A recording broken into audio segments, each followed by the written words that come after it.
कहानी की शुरुआत ताकियोका नाम के एक आदमी से होती है जो किसी बिल्डिंग का मालिक होता है। वो अपने एक रूम के किराएदार मिस्टर यामडा को फ़ोन लगाता है। यामडा फ़ोन पिकअप तो करता है पर उसकी कोई आवाज़ नहीं आती, बस पानी का शोर सुनाई देता है। ताकियोका कहता है कि यामडा ने पिछले 3 महीने से उसके रूम का किराया नहीं दिया है, तो वो उसे कब किराया देने वाला है। इस पर यामडा का कोई जवाब नहीं आता, बस पानी के बहने का शोर सुनाई देता है। ताकियोका कहता है कि यामडा, तुम मुझे सुन तो पा रहे हो ना?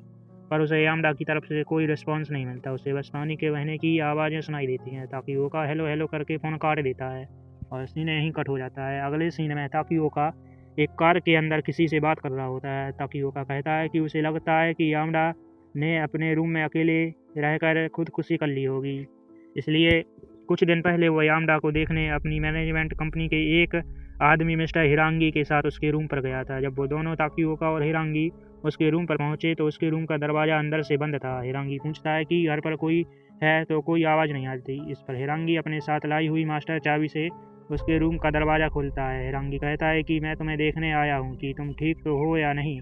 हिरांगी जब कमरे के अंदर जाता है तो उसे किसी समुद्र के पानी जैसी स्मेल आती है। वो ताकियोका से कहता है कि क्या तुम्हें किसी प्रकार की कोई स्मेल आ रही है। ताकियोका कमरे के बाहर खड़े होकर कहता है कि नहीं नहीं, मुझे कोई स्मेल नहीं आ रही। मिस्टर हिरांगी कमरे के अंदर जाता है तो उसे किसी चीज़ की पैर में ठोकर लगती है और वह गिर जाता है। हिरांगी फर्श को देखता है तो फर्श बिल्कुल समतल होता है। वो संभलते हुए आगे बढ़ता है और एक दरवाजे के सामने खड़ा हो जाता है। दरवाजे की ओर देखे जा रहा था। ऐसा लग रहा था कि जैसे किसी ने उसे पजेस कर लिया हो। ताकियोका कहता है कि हिरांगी, तुम ठीक तो हो ना?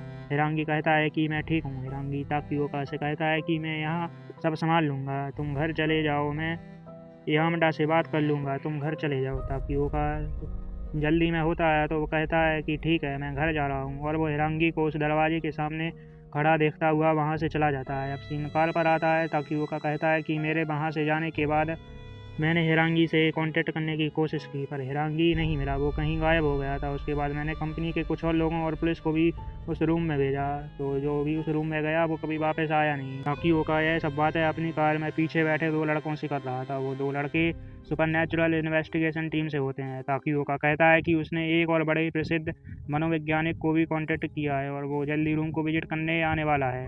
ताकियोका उन दोनों लड़कों को अपने उस मिस्टीरियस रूम पर लाता है। ताकियोका उस रूम का दरवाज़ा खोलता है और उन 2 लड़कों को रूम दिखाता है। वो दोनों लड़के कमरे के अंदर जाते हैं। ताकियोका बाहर ही खड़ा रहता है। वो लड़के अपने बैग में से टूल वगैरह निकालते हैं। एक लड़का उस दरवाजे पर एक बॉल फेंकता है तो बॉल उनकी आंखों के सामने गायब हो जाती है। वो दोनों लड़के देख के दंग रह जाते हैं कि आखिर बॉल कहाँ गई होगी। एक लड़का ताकियोका से पूछता है कि इसमें और कितने कमरे हैं। ताकियोका कहता है कि एक ही कमरा है। वो लड़के फिर से एक और बॉल फेंकते हैं पर वो बॉल भी गायब हो जाती है। तभी वहाँ ताकियोका द्वारा बुलाया गया प्रसिद्ध मनोवैज्ञानिक आ जाता है। उसका नाम राइजन होता है। वो ताकियोका से लड़कों के बारे में पूछता है। लड़के कहते हैं कि हम सुपरनैचुरल इन्वेस्टिगेशन टीम से आए हैं। वो दोनों एक दूसरे को अपना परिचय देते हैं। राइजन उस कमरे के दरवाजे को देखता है। राइजन कहता है कि मुझे यहाँ कुछ स्पिरिट के होने का एहसास हो रहा है, और वो ताकियोका से कहता है कि मैं अंदर देखने जा रहा हूँ। राइजन कमरे के थोड़े अंदर जाता है और वो किसी चीज़ से ठोकर खाकर गिर जाता है। फिर वो उस काले दरवाजे के अंदर चला जाता है और दरवाजे के अंदर जाते ही राइजन गायब हो जाता है। लड़के और ताकियोका राइजन को बुलाते रह जाते हैं पर राइजन का कोई जवाब नहीं आता। तभी वहाँ पर एक लेडी आती है। वो कहती है कि तुम लोग कौन हो और यहाँ क्या कर रहे हो। ताकियोका और वो दोनों लड़के अपना इंट्रोडक्शन देते हैं। फिर वो लेडी के बारे में पूछते हैं कि वो लेडी कौन है। वो बताती है कि वो यहाँ रहने वाले यामडा की पत्नी यूडा है। यूडा कहती है कि वो कई दिनों से यामडा को फ़ोन लगा रही थी पर फ़ोन नहीं लग रहा था। फिर कल रात को यामडा का ही उसके पास फ़ोन आया। यामडा ने उसे यहाँ आने को कहा। तभी यूडा को उस दरवाजे के अंदर से यामडा की आवाज़ें सुनाई देती हैं। यूडा कमरे के अंदर जाती है तो वो लड़के उसे रोकते हैं। यूडा कहती है कि यामडा, क्या तुम अंदर हो। इस पर कमरे में से लड़के द्वारा फेंकी गई गेंद वापस आती है। लेडी कहती है कि उसका पति उसे बुला रहा है।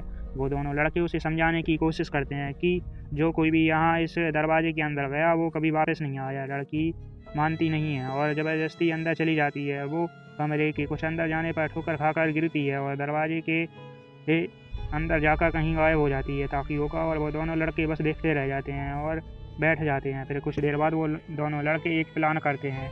एक लड़का अपनी पेट में रस्सी बांधकर दूसरे लड़के को उसकी डोर देता है। वो लड़का कहता है कि कुछ भी उल्टा सीधा हो तो यह रस्सी खींच लेना। वो लड़का हाथ में स्पिरिट चेक करने वाली मशीन लेकर अंदर जाता है। वो ठोकर खाकर गिरता है।